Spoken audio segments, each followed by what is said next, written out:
Les eaux ou bien l'eau, ce sont des créatures hautement spirituelles. Hautement spirituelles, pourquoi? Parce que lorsque Dieu créait les cieux et la terre, pour que Dieu puisse donner la forme à la terre et que Dieu remplisse la terre, les eaux étaient témoins. Puisque la Bible dit, au commencement, Dieu créa les cieux et la terre. La terre était en forme vide et il y avait des ténèbres à la surface de l'abîme. Et l'Esprit de Dieu s'émouvait au-dessus des eaux. C'est-à-dire, quand Dieu a dit que la lumière soit, les témoins, c'était les eaux. Les eaux ont vécu la mouvance du Saint-Esprit avant que les arbres ne poussent, avant que l'homme ne soit créé, avant que les animaux ne soient créés, avant que les luminaires ne soient créés, avant que Dieu ne commence à compter les jours, les eaux étaient là. La comptabilité des jours a commencé pendant que les eaux étaient là.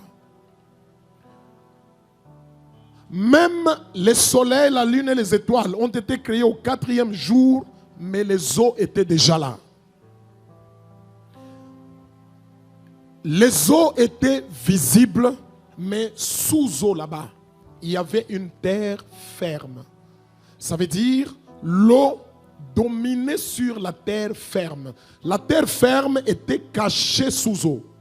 Autrement dit, les eaux dominaient sur la terre ferme. Deuxième vérité à savoir, c'est que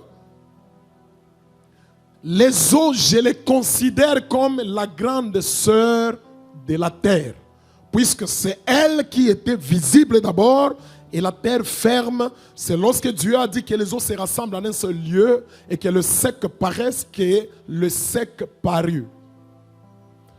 Les eaux, c'est la grande sœur et la terre, c'est la petite sœur.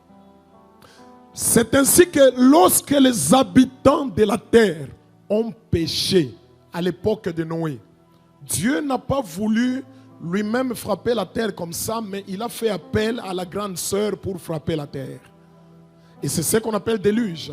Le déluge, l'eau ne venait pas seulement d'en haut, mais l'eau venait aussi d'en bas, puisque même les grandes sources de l'abîme produisirent de l'eau. Alors, vous comprenez que les eaux sont supérieures à la terre. Je ne sais pas, il y a quelqu'un qui a fait la géographie ici, il nous dit les eaux occupent quelle partie dans les continents, disons dans l'univers, et la terre ferme occupe quelle partie. Vous allez voir que les eaux occupent une grande partie. Et c'est comme ça que même dans le corps de l'homme, il y a toujours l'eau et il y a aussi la chair. Donc ça se trouve partout. Pour te dire que comme en toi il y a l'eau, les esprits des eaux peuvent se connecter à toi puisqu'ils ont contribué à ta création. À la création de l'homme, la Bible nous dit une vapeur s'éleva de la terre et arrosa toute la surface du sol. Puis Dieu forma l'homme de la poussière de la terre. Ça veut dire quoi? La poussière qu'on a utilisée pour créer l'homme, c'était une poussière humide. L'homme, en rapport avec son corps, il y a la poussière, mais il y a aussi l'eau. C'est comme ça que les esprits de la terre peuvent facilement se connecter à toi puisque tu as quelque chose de la terre. Et les esprits des eaux peuvent aussi se connecter à toi parce que tu as quelque chose des eaux.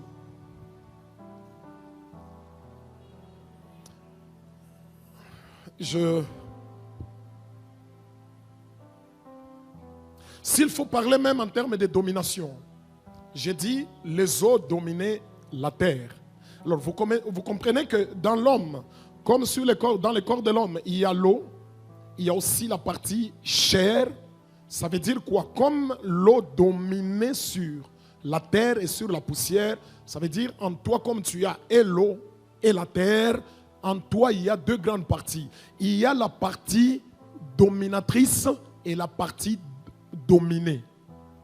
Vous me comprenez? Tu peux dominer ou tu peux être dominé, mais tout dépend de ce que tu développes. Soit tu développes la dimension d'être dominé, tu es dominé, soit tu développes la dimension d'un dominant et tu domines. Ça, c'est mon introduction.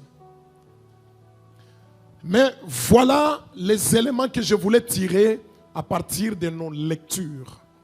Il y a certains éléments que je voulais tirer à partir de ma lecture. Écoutez le premier élément. Si tu écris 1. On nous dit là, les portes des fleuves sont comment? Ouvertes. Et le palais s'écroule. Vous comprenez? Même dans Job, on nous parle aussi des portes des eaux. Vous comprenez que les eaux ont des portes. Écrivez ça bien. Les eaux ont des portes. Écrivez ça très bien.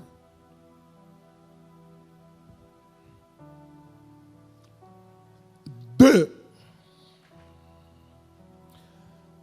On nous dit, les portes des fleuves sont ouvertes et le palais s'écroule. Les eaux ont des palais. Prenez aussi un verset qui va vous aider en rapport avec les palais. Prenez aussi Daniel chapitre 7, verset 4 et 2 à 4 plutôt. 2 à 4 et puis vous sautez jusqu'au verset 17. Vous écrivez le verset 17 aussi. Dans Daniel, ça je vais expliquer ça après. Et prenez même Apocalypse 13, 1 à 3. Je ne veux pas exploiter Apocalypse 13 et Daniel 7 dans leur aspect prophétique. Je vais exploiter ça selon mon orientation et selon mes objectifs. Les eaux ont des portes, les eaux ont des palais. C'est ainsi que dans Daniel 7, la Bible nous dit il y a un vent qui fit irruption dans la mer. Et il y a 4 bêtes qui sont sorties de la mer. Et dans Daniel, on nous dit ces 4 bêtes, ce sont les 4 rois. Vous comprenez? Les 4 rois qui sortent d'où? Ils sortent de la mer. Je dis bien, je n'exploite pas Daniel dans sa dimension prophétique ou eschatologique. Je l'exploite selon mon objectif de cet enseignement. Les rois sortent d'où? De la mer. Voilà pourquoi dans les eaux, il y a des palais. Les palais, qui habitent dans le palais? Ah, ça veut dire dans les eaux, il y a des rois et des reines. Vous me comprenez? Il y a des rois et des reines. C'est comme ça qu'il y a des gens ici qui coopèrent avec la reine des eaux. Il peut facilement coopérer avec des sirènes. Et surtout ici au Gabon, il y en a plusieurs qui font ça. Là où il y a le palais, il y a le roi, il y a aussi la reine. Là où il y a le palais, il y a aussi un royaume. Ça veut dire dans les eaux, il y a des royaumes. Pas un seul, mais il y a des royaumes.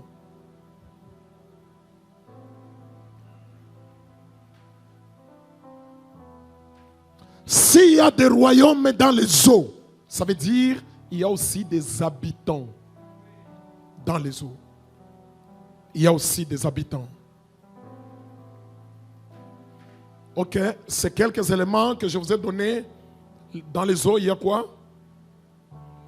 Il y a des portes, il y a quoi? Il y a des palais. Ah. Ok. Tenez aussi que, si je ne veux pas vous donner trop de versets bibliques, si je me connecte à Pharaon, Pharaon tuait tous les fils, tout celui qui naissait comme un garçon. Il disait, prenez-les, jetez-les où? Dans l'eau. C'était un sacrifice. Ça veut dire, dans les eaux, il y a des autels. Puisque les pharaons alimentaient ces autels-là par les sangs des Juifs. C'est ainsi que vous allez voir que même Josué, pour traverser le Jourdain, Il a dit aux enfants d'Israël de prendre des pierres et de laisser un autel où? Dans les Jourdains. C'est-à-dire dans les eaux. Il y a aussi quoi? Il y a des autels. Et s'il y a des autels dans les eaux, ça veut dire l'autel va s'utiliser lui-même? Ceux qui utilisent les autels, on les appelle comment? Ok, ça veut dire dans les eaux, il y a aussi des sacrificateurs.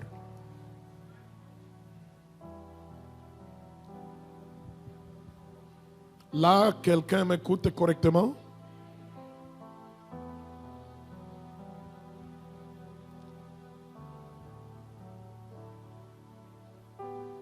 C'est comme ça que, comme dans les eaux, il y a des portes, ne vous en faites pas. Beaucoup de choses que nous trouvons sur la terre, ça existe aussi dans les eaux. Regardez les songes du roi Pharaon. Qu'est-ce qu'il a vu? Il a vu qu'il était à côté du fleuve Nil. Et il y avait 7 vaches grasses qui sortaient du fleuve et qui commençaient à paître dans la prairie. Et derrière ces vaches grasses, il y a des vaches maigres qui sont sorties. Ah, si les vaches grasses sont sorties et les vaches maigres sont sorties des eaux, ça veut dire dans les eaux il y a des portes. Dans les eaux il y a des portes puisqu'ils sont sortis. Et comprenez que ces vaches-là, lorsque Joseph vient interpréter, qu'est-ce qu'il dit? Il dit que les 7 vaches grasses, ce sont les 7 saisons d'abondance, 7 années d'abondance. Et les 7 vaches maigres, ce sont les 7 années de disette. Oh, ça veut dire les eaux peuvent imposer une saison à une ville. Toutes les villes qui sont au bord des eaux, ce sont les eaux qui décident quelle saison vous allez vivre et quelle saison vous allez voir. C'est comme ça que les esprits des eaux dictent des saisons aux gens. Allez-y là où il y a les eaux, là où on fait la pêche. Vous allez voir qu'il y a toujours des saisons. Ces saisons-là sont attachées aux eaux.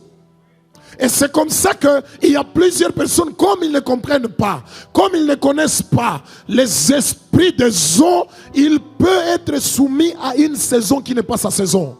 Ce sont les eaux qui t'imposent cette saison-là. La saison de misère, la saison de malheur, la saison de pleurs, la saison de deuil. Tu te dis, j'attends seulement Dieu va faire. Non, non, ce n'est pas un problème de Dieu, c'est un problème des eaux. Tu as affaire aux esprits des eaux. Il t'impose une certaine vie. Et c'est comme ça que vous allez voir plusieurs personnes, plusieurs grands, plusieurs rois, plusieurs chefs d'État, plusieurs généraux. Ils aiment toujours construire leur maison à côté des eaux. Pourquoi? C'est pour connecter leur royaume au royaume des eaux. Ils savent que les eaux sont puissantes, alors ils connectent son règne au règne des eaux. Ils connectent son palais au palais des eaux. Ils connectent son pouvoir au pouvoir des eaux. Ils connectent sa grandeur à la grandeur des eaux. Et vous allez voir qu'il commence à vous dominer. Par moment même, vous pouvez dire non, il faut qu'il sorte, il faut qu'il sorte. Là, vous le dites chez vous à la maison, sur la télé. Mais s'il est devant toi comme ça, tu commences à lui dire non, tu vois, c'est toi notre président. D'ailleurs, nous pouvons ajouter encore 5 ans. Nous pouvons, même si le mandat est fini, vous allez lui dire, nous pouvons encore ajouter. Le problème, c'est quoi? Vous êtes envoûté par les esprits des eaux. Ou soit, si un président trouve que trouver l'eau, ça devient loin, il se crée une eau artificielle chez lui, il crée quelque chose, il y met des caïmans, il y met des crocodiles. Ok, dis-moi un peu, dites-moi un peu. Le crocodile, c'est un animal domestique avec lequel on peut jouer? Bon, il le met là pourquoi? Il est même là pourquoi? Vous voyez des crocodiles, mais lui voit les esprits des eaux. Et c'est comme ça que pour faire peur aux opposants, il récupère 4 opposants, il les offre en sacrifice aux crocodiles. Et cela, vous commencez à avoir peur. Non, si tu fais ça, s'il t'invite chez lui, il peut te livrer au caïman et tu vas mourir. Il commence à régner par la terreur. Le problème c'est quoi? Le problème c'est l'esprit. Ce sont les esprits des eaux. Et ici, il y a certaines personnes, je ne sais pas, par leur cérémonie qu'ils ont eu à faire, ils ont ouvert les portes des eaux sans les savoir. L'enfant est né. On le prend, on dit, nous allons faire une cérémonie à côté de l'eau. On prend l'enfant, on le présente aux esprits des eaux. Et on commence à faire des cérémonies, on parle. Après avoir parlé, on fait la libation. On verse un peu de boissons traditionnelles là-bas. On prend les œufs, on les jette là-bas. Et là, on ouvre un esprit des eaux sur cet enfant. Et c'est là que vous allez voir, l'enfant commence à grandir avec la prostitution. Le problème c'est quoi? Il y a un esprit de sirène dedans. Il y a un esprit de sirène qui est entré, mais vous ne saviez pas. Mais vous ne savez pas qu'est-ce que cet esprit de sirène peut faire. Puisque les sirènes ont toujours été très jalouses. Très jalouses. Très même. Si c'est un garçon, l'esprit de sirène se comportera comme une femme de nuit. Et si c'est une fille, ou bien une femme, la sirène se comportera toujours comme soit un mari de nuit. Vous allez me dire, mais la sirène, les sirènes, ce sont des femelles. Ce sont des femelles. Est-ce que vous ne voyez pas de femmes qui se marient entre elles? Vous ne le voyez pas? Dites-moi un peu, si tu es intelligent, comment toi, femme, tu peux épouser une autre femme? Est-ce qu'avec l'intelligence humaine, même les chiens, ils comprennent que l'accouplement c'est entre le mâle et la femelle? Il n'y a que l'homme qui ne comprend pas ça. C'est un esprit, on a envoûté ton cerveau. On a envoûté ton cerveau. Et c'est comme ça que ces histoires-là, ça vient, ça s'accroche à quelqu'un. Vous voyez que la femme, même si vous l'épousez, la femme a une autorité que l'homme ne sait pas comprendre. L'homme veut parler, elle vient. Dis-moi, je suis là. Je suis là. Tu voulais dire quoi? Tu voulais dire quoi? Écoute, moi je n'aime pas, je te dis, je n'aime pas des choses comme ça. Ma soeur, et là tu vas lui dire, tu sais, même ma mère, on ne pouvait, elle ne m'a jamais parlé comme ça. Mais ta mère, elle a fini comment? Elle a fini comment? C'est ce qui explique qu'elle est chez elle jusqu'à aujourd'hui. Elle a grandi comme une femme seule. Et vous ne savez pas ce que signifie être une femme seule. Dites-moi un peu, s'il faut qu'elle fasse 30 ans étant une femme seule, la puissance, l'énergie sexuelle, elle en fait quoi? Ne pensez pas que comme elle est seule comme ça, non, elle est là, imagine un peu. 1 année, 2 ans, 3 ans, 30 ans, elle est seule. L'énergie sexuelle, elle canalise ça comment? Elle canalise ça comment? Elle gère ça comment même? Il y a des gens qui ne comprennent pas les choses. Je te dis aujourd'hui, si on a ouvert cette porte, aujourd'hui nous allons la fermer au nom de Jésus.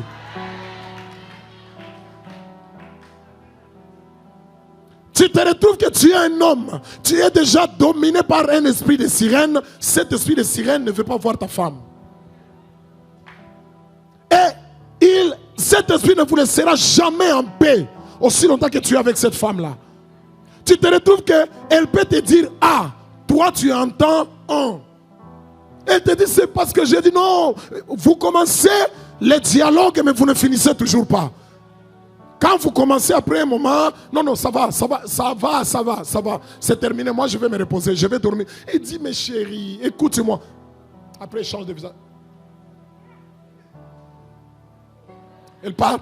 Et après, tu te dis, un moment là, tu te réveilles la nuit, tu la regardes comment elle est en train de ronfler. Tu regardes le marteau qui est à côté. Tu te dis, mais toi, je peux te finir maintenant. Et après, tu la vois. Tu regardes. Après, tu dors. Vous vous réveillez encore le matin. Chose drôle, c'est que quand elle se réveille le matin, elle a oublié ce qu'elle t'a fait la nuit. Elle commence encore. Bébé, tu lui dis, viens. Moi, je peux te. Non, le problème, c'est quoi? Il y a un esprit qui la domine. C'est un esprit royal, mais un esprit royal des eaux. Elle est une reine dans les eaux. Si tu vois seulement ses allures, tu te dis, mais celle-ci, mais qu'est-ce qui se passe? Tu la vois quand elle commence à te parler. Et puis elle te dit, moi j'ai toujours été direct. Hein? Mais elle ne veut pas que toi tu sois direct. Quand toi tu es direct, elle commence à pleurer jusqu'à te faire pleurer. Et puis elle vient derrière ton dos, hein, quand tu es en train de dormir là. Maintenant tu ne dormiras pas. Jusqu'à ce que tu dis, ok chérie.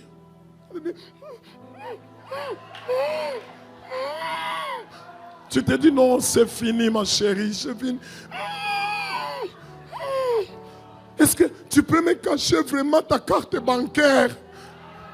Quel est le code? Dis-moi le code. Et toi tu dis chérie, le code c'est ça. Elle part, elle vide le code. Dès qu'elle vient, tu lui dis chérie, mais on m'a signalé sur mon téléphone qu'il y a, on a soldé, il y a quelque chose qui est sorti. Oui, mais quoi? Mais quoi? Et puis elle continue. Tu te dis, c'est quoi cette histoire?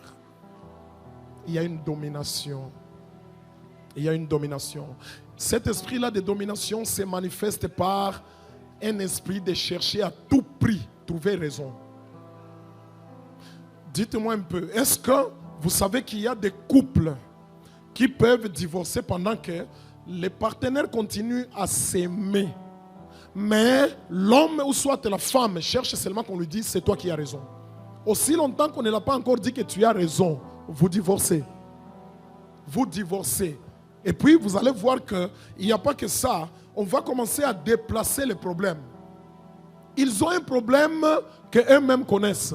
Mais quand vous venez, l'homme te dit, non, cette femme ici, elle ne me respecte pas. Ah, depuis quand? Oh non, tu sais, il commence. Quand on s'est marié avec elle, ça veut dire que tu es fâché à cause de quand vous vous êtes marié ou bien il y a quelque chose d'autre. Il cache. Il y a la vraie réalité qu'il ne saura pas dire. Il y a un problème. Vérifie bien. Pour comprendre que toi tu es une femme ou tu es un homme, tu as cet esprit-là des eaux, cet esprit-là, cette sirène des eaux qui est en train de te déranger. Vérifie bien. Tu vas voir qu'il y a certaines personnes, si il veut s'asseoir avec son épouse, il faut qu'il prenne le visage d'une autre fille. Il plaque sur son épouse, c'est là qu'il va commencer à rire. La femme pensera peut-être qu'il est en train de sourire pour elle, et pourtant, il t'a déjà habillé du visage d'une autre fille de l'église.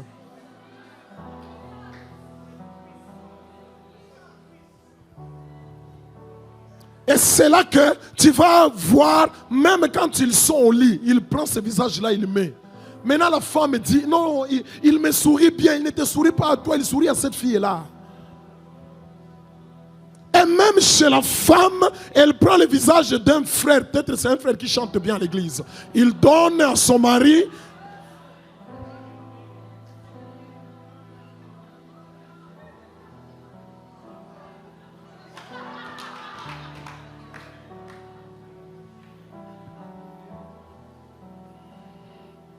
Alors, le problème c'est quoi? C'est que tu vas te retrouver dans des situations comme ça. Il y a d'autres qui peuvent se retrouver dans des situations telles que s'il est à la maison, il sent qu'il n'aime pas son partenaire. Mais s'il est loin, c'est là qu'il commence à appeler à tout moment. Chérie, tu vas bien? L'amour de loin. Mais quand on se rapproche, le cœur part. Il y a déjà une troisième personne au milieu de vous. Alors écoutez, Comme je parle, je vous ai dit, dans les eaux, il y a des palais, il y a des rois, il y a des reines, il y a tout un royaume. Les gens cherchent les esprits des eaux. Pourquoi? C'est parce que les esprits des eaux sont supérieurs aux esprits de la terre. Pourquoi ils sont supérieurs par rapport aux esprits de la terre? Parce que les eaux ont existé de manière visible avant la terre. Il y avait des ténèbres à la surface de l'abîme et l'Esprit de Dieu se mouvait au-dessus des eaux. C'est au 3e jour que nous voyons la terre sortir des eaux. Ça veut dire quoi? Ça veut dire que comme la terre est sortie des eaux, les grands hommes savent que si tu veux dominer sur la terre, connecte-toi sur les eaux. Ils savent comme ça. Si tu veux dominer les habitants de la terre, connecte-toi sur les eaux.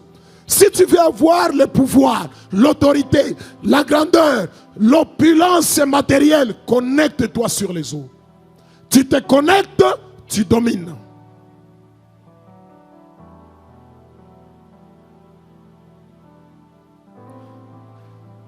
Voici ces quelques vérités liées aux eaux. La première vérité, je vous dis, c'est que la terre est sortie des eaux. Si la terre est sortie des eaux, ça veut dire que le pouvoir sur la terre vient aussi des eaux. La grandeur sur la terre, ça vient aussi des eaux. Là, c'est dans le monde spirituel des ténèbres.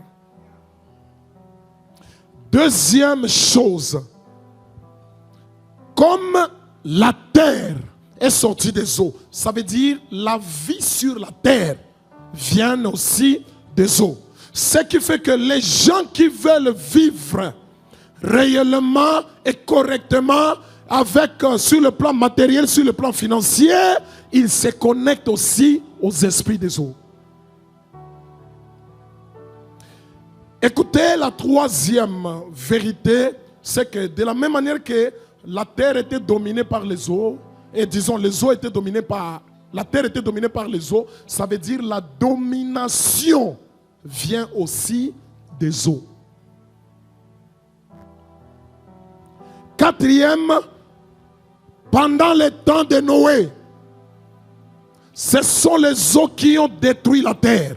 Ça veut dire la destruction. Si tu veux détruire un habitant de la terre, tu te connectes aux esprits des eaux, tu les domines et tu les détruis.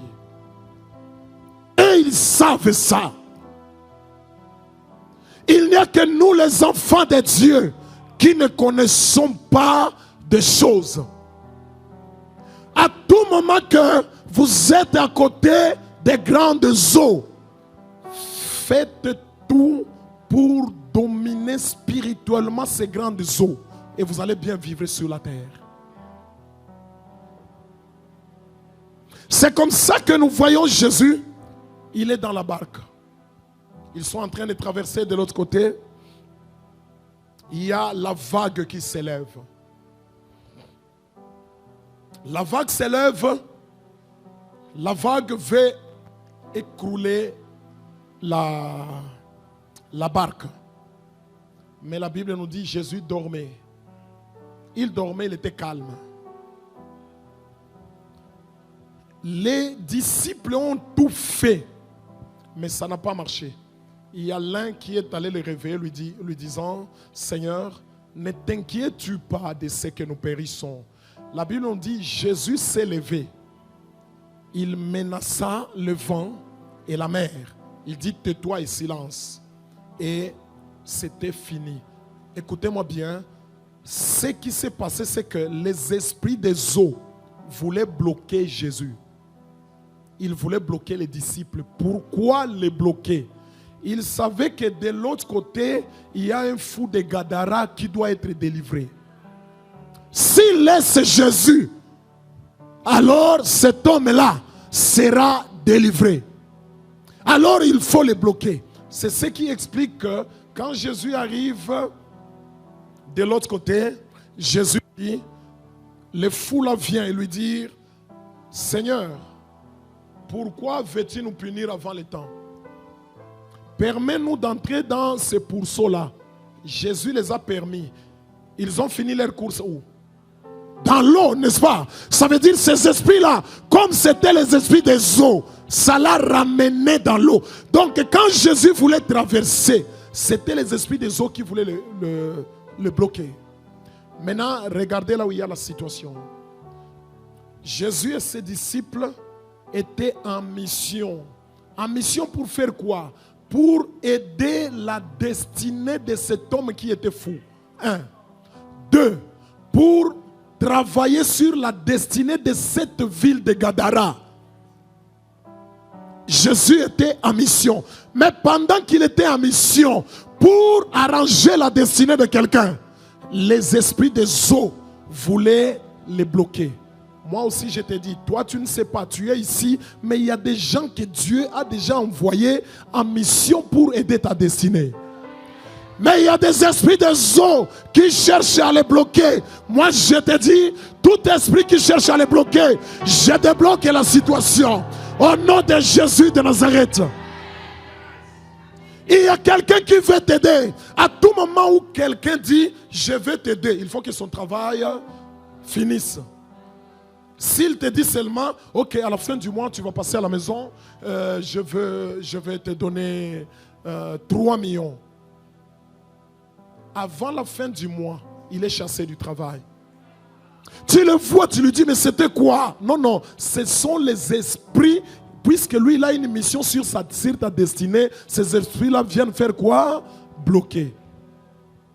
Il y a même des personnes ici, à tout moment qu'un homme dit, il donne la date, il dit, ok, au mois de juin, nous allons faire le mariage avec toi.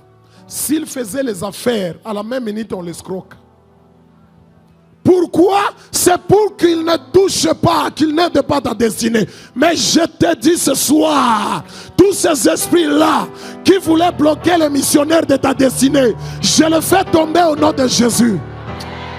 Lève les deux mains, tu dis un amen bien. Si tu dis un amen, les choses se passent déjà. Je vais déranger les esprits des autres de ta famille. Tu dis un amen, les choses commencent déjà. Je dis donne-moi un amen, je vais monter plus haut que ça. Donne un amen bien, je vais déranger les esprits de ta famille.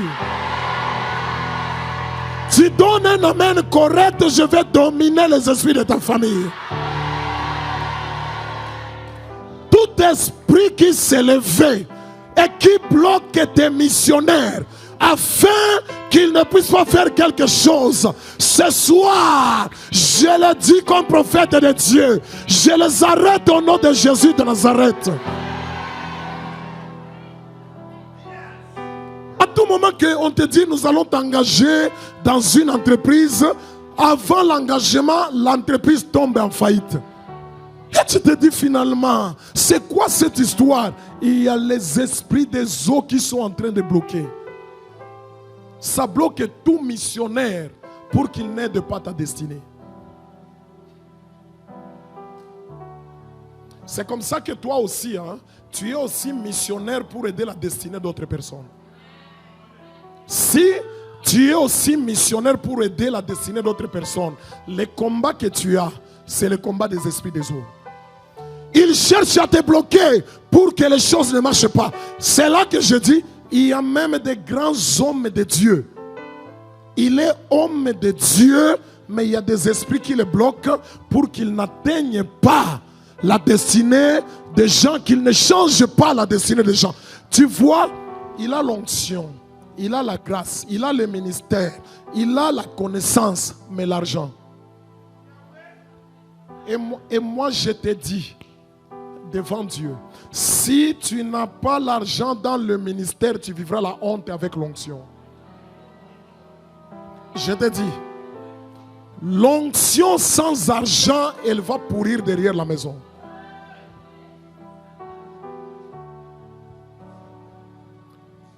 Écoutez ce que Jésus dit. On ne servira pas 2 maîtres à la fois. Dieu et maman. Maman, c'est l'esprit d'argent. Voyez que l'argent, Dieu n'aime pas se comparer à quoi que ce soit, mais il se compare à l'argent. On ne sert pas 2 maîtres. Ça veut dire, il dit, les 2 maîtres, il y a qui? Il y a Dieu, il y a aussi Mammon. Il connaît la puissance de l'argent sur la terre. Un homme qui n'a aucune connaissance, il a seulement le courage, mais sans onction. Il a l'argent, il vous fait plein dans l'église. Pourquoi? Puisqu'il va ouvrir du business, il engage 100 personnes, il leur dit, la dîme, on récupère à la source. Et tout le monde à l'église, vous allez venir. Il ouvre encore une autre entreprise. Il ouvre, je vous dis, l'argent facilite les choses. Et vous savez, Jésus c'est la parole faite chair. Mais l'argent c'est la réponse faite billet. Oh, pourquoi? Puisque la Bible dit, l'argent répond à... Oh, ça veut dire l'argent c'est une réponse. Mais la réponse faite comment? Billet. Toi tu penses que si tu as l'argent,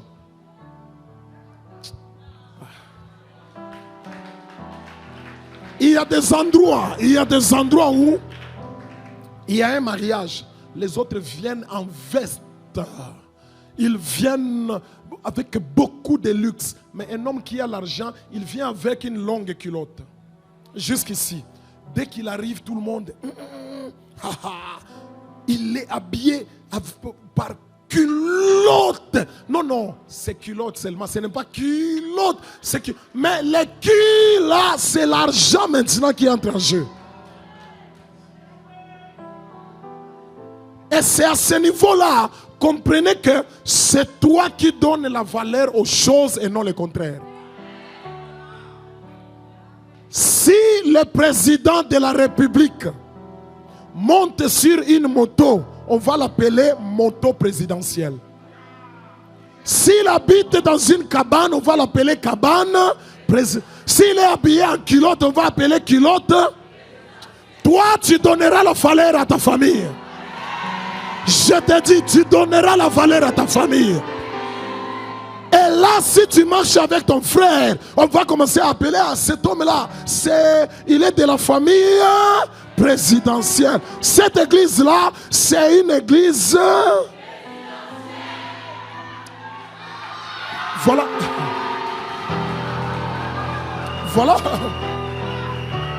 Voilà pourquoi je vous dis... Voilà pourquoi je vous dis... Mon évêque, il faut faire vite. Il faut faire vite.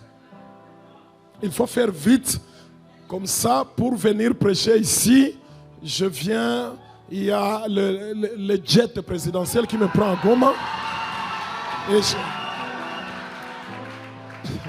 Aïe. Vous savez, ton voisin ne comprend pas. Malheureusement, il ne comprend pas. Et là, je suis à l'intérieur. Je sens la fraîcheur présidentielle. On m'amène un petit morceau de pain comme ça, mais un morceau de pain comment? Et il y a 4 ou 5 sœurs qui sont là en train de me servir. Mais les sœurs, comment?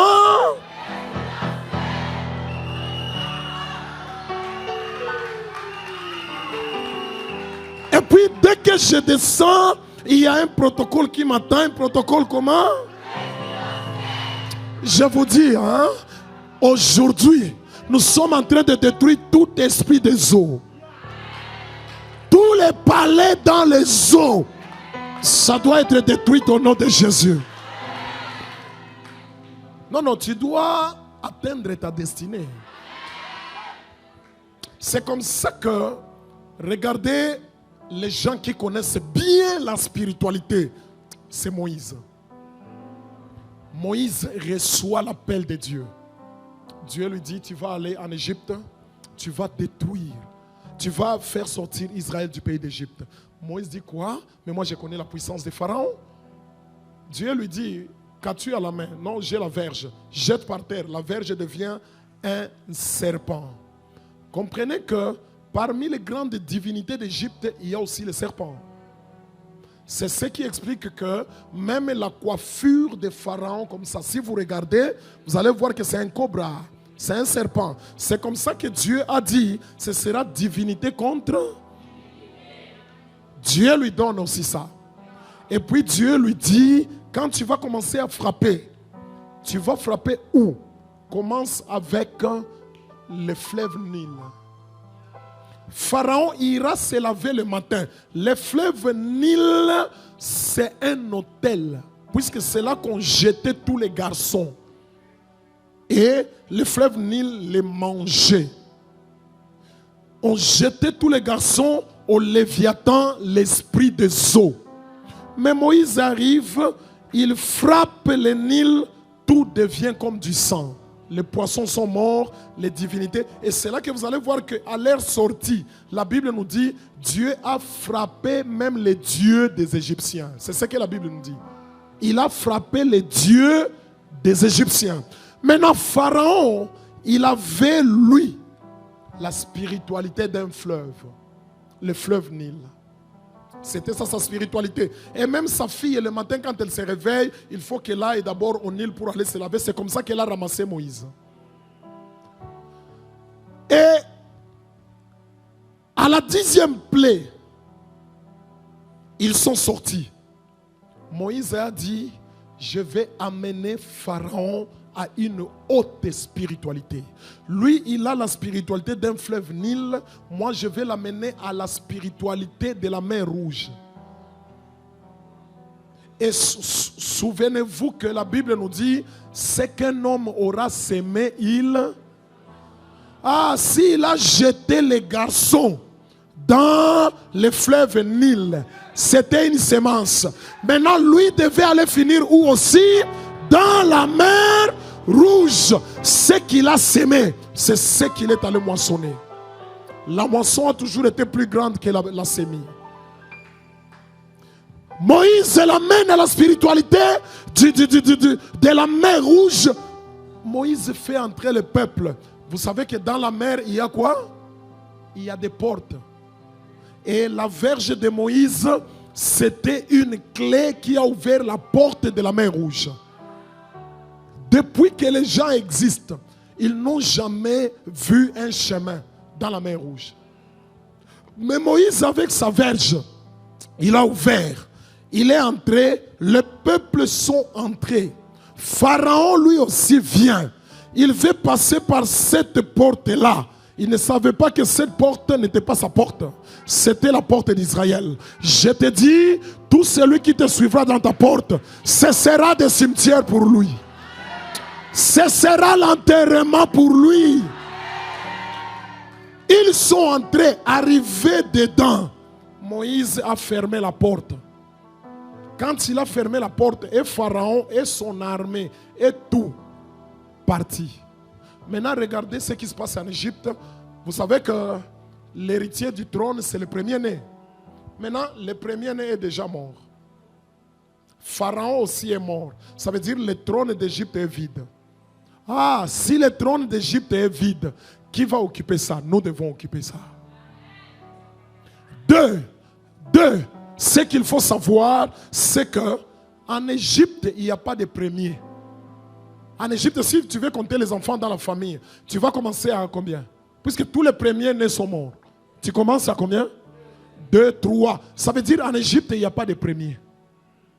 Dans le monde, nous ne devons jamais céder la première place. La première place, c'est à nous. Et ils vont venir deuxième, troisième, quatrième, cinquième. Mais les premiers, c'est nous. Tu ne me comprends pas. Tu ne m'écoutes pas bien. Je te dis, hein, en Égypte, il n'y a pas de premiers puisque tous les premiers sont morts. C'est dans l'église qu'il y a des premiers. Voilà pourquoi Jésus nous dit, nous sommes la tête et non la queue. Nous sommes devant et non derrière. Nous sommes en haut et non en bas. À partir de ce moment, monte au nom de Jésus. Sois premier au nom de Jésus. Sois premier au nom de Jésus. Dans tes affaires, sois premier. Dans ta famille, sois premier. Dans tout ce que tu feras, sois premier. Au nom de Jésus.